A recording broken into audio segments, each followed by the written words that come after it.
Oh my God. What's going on, everybody? I'm your host, Ben Ballion, back with another episode of the Sports Pod. And we're going to talk about the Mets today, baby. NLCS bound. It doesn't sound real. Francisco Lindor is unbelievable. David Peterson out of the bullpen. It might be the move. Carlos Mendoza pushing all the right buttons again. I'll get into all of it on the other side of the intro. Hit it. That ball is out of here! Out of here!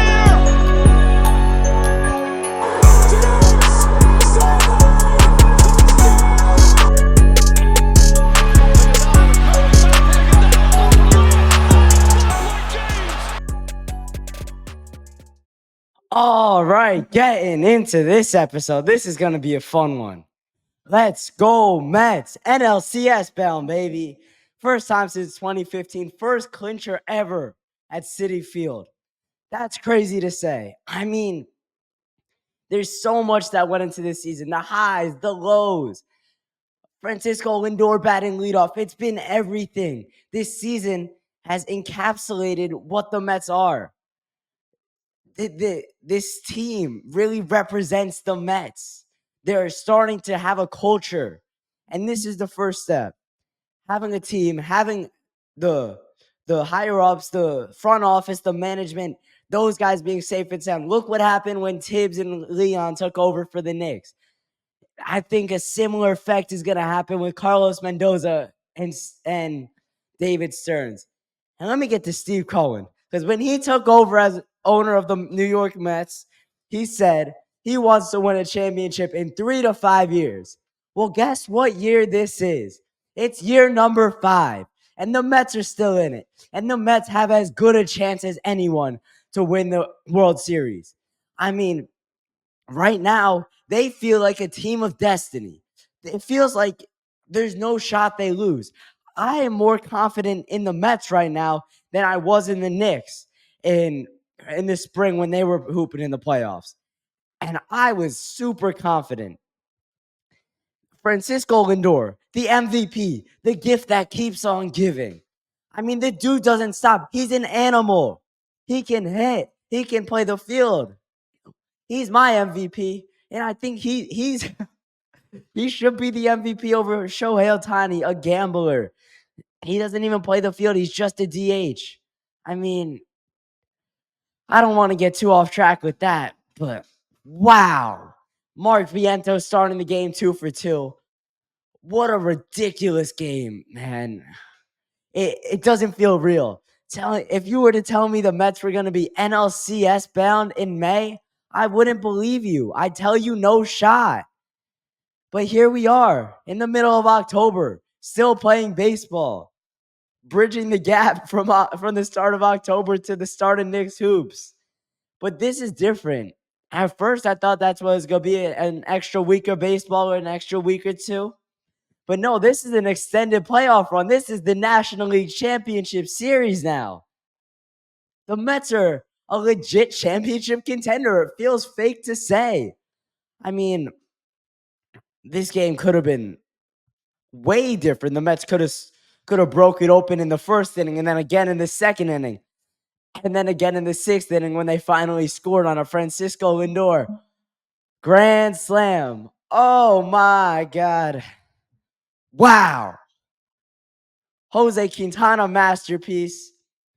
Only 1 run, pitched 5 innings. David Peterson out of the bullpen.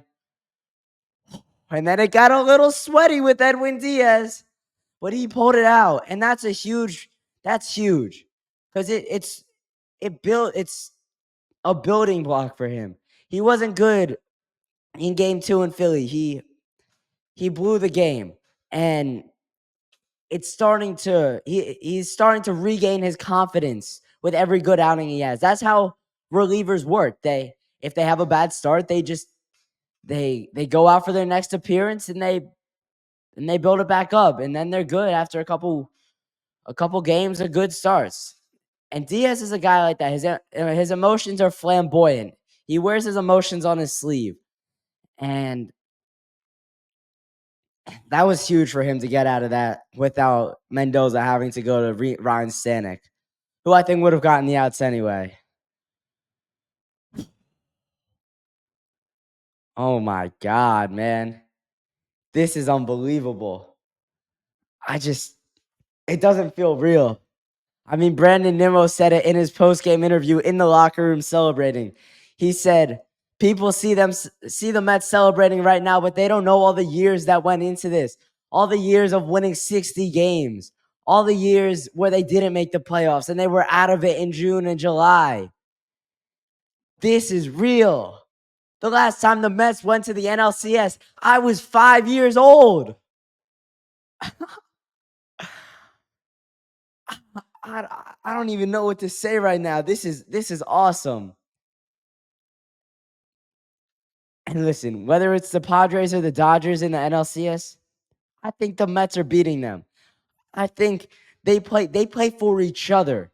They don't play because they want to win. They play for each other. Obviously, they want to win, but they love each other. They have a special relationship, unlike anything I've seen in sports. I mean, this is different. It really is. The bullpen is really solid with David Peterson and Ryan Stanek and Jose Butto and Edwin Diaz and Tyler McGill. The rotation has looked unstoppable as of late. I mean, Quintana coming into this game at a .64 ERA in his last 7 starts. Obviously, that went up with it actually didn't go up because that one run was unearned. So it lowered his ERA over the last 8 starts. I don't know what it is, but it's down there. It's the lowest in the MLB over that span. Pete Alonso getting hot at the right time. He's getting it going. He didn't do much. He had a double tonight. He hit a homer yesterday, hit a homer in Milwaukee, hit a homer in game 2. And they're all opposite field. That's the biggest part of it. He's getting it going the other way. What he was doing during the regular season was he was trying to pull everything. He wanted to go to the left field seats and hit the ball a mile. But no, he's letting the ball travel and he's putting good swings out there. And it's paying dividends. The Mets win. The Mets win the series against the frauds, the Philadelphia Phillies. Fraudulent sports city. Terrible. Wow. This is nuts, man. It doesn't feel real. I know I've said it a million times, but it doesn't. Let me just say this, though. If I was Carlos Mendoza, I would have kept David Peterson out there for the 9th inning. I mean, Peterson was only around 20 pitches at the time. He looked dominant. He had gotten out of a jam in the 7th, breezed through the 8th inning, and then in the 9th, I would have kept him in. But at the end of the day, the Mets had to win 8 more games. And they're going to need Edwin Diaz for those 8 games. And if he had his emotions hurt and he wasn't feeling right, he felt some type of way at Mendoza or at whoever in the organization, and then he didn't pitch well or he blew a game or whatever, it wouldn't have been the right move. And Diaz got out of it. A win is a win is a win. Mets are moving on. NLCS, that's what we do. And the other thing I'm going to say is they had to cash in on all those runners left in base. They finally did. In the 6th inning, when Lindor went deep, hitting a grand slam, 8th grand slam of his career, and Mets win. I mean, but going back to what I was saying, in the first couple innings, they had 7 runners left on base in the first 3 innings, which that's awful. I mean, you had to punch in at some point, and it almost felt inevitable. At the start of the game, Ranger Suarez did not look sharp. the Mets were able to get on base. Vientos started the game with a double and was stranded at third base at the end of the inning. But it was that curveball under the zone that the Mets kept going after, kept fishing, and it wasn't working. But what the Mets do, they have good at bats, they work the counts, and they get pitchers out of the game early. And then you know what they did again? They went bullpen hunting. This Mets team doesn't stop with that. They kill bullpens. They love hitting late in games. They love coming alive. They love having big innings. That's what they do. That's their bread and butter. And listen to me, that it's gonna work, because it almost feels inevitable that they're gonna score. It feels like the pitcher is pinned down until the Mets have that big inning, and then they kind of take their foot off the gas pedal a little bit, but they're already ahead 3-4 runs. Those 4 or 5 run innings, they're so big. They're huge. It's hard for teams to come back from that. And it felt like until the Mets had that big inning with Lindor's homer, it felt like Philly had all the momentum, and we were going to go back to Philadelphia for Game 5, and Zach Wheeler was going to twirl a gem.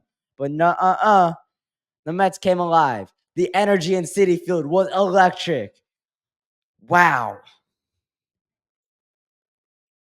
This is awesome. Watching the Mets celebrate on the field after the game was surreal. That is something I am not used to seeing. I mean, it's a change for sure. A change I could get used to. The Mets win. Pooh, Philly. This is awesome. Big time night in New York. We'll see if the Yankees can pull this one out. I think they were leading when I was last watching. Yeah, man. Iglesias gets on base, works a walk, and then through the champagne showers in the locker room, the team joined along in singing, "Oh my God." What a win. What a night. This is a night that'll live in Mets history forever and ever and ever. This is one of those games that we'll be watching on Mets Classics in 20 years during rain delays. And this is 3 now, really 4 in the last week and a half. Since last Monday, we've had 4 of these games. Game 1 in Atlanta, Game 3 in Milwaukee. I would count Game 1 in Philadelphia. And then, of course, Game 4 in New York, the clincher, the closeout game, funeral of the Phillies. All right, that's going to do it for this one. I'm your host, Ben Ballion. Make sure you like, comment, subscribe. Go check out all my socials linked in the description below. And keep it locked with the Sports Pod.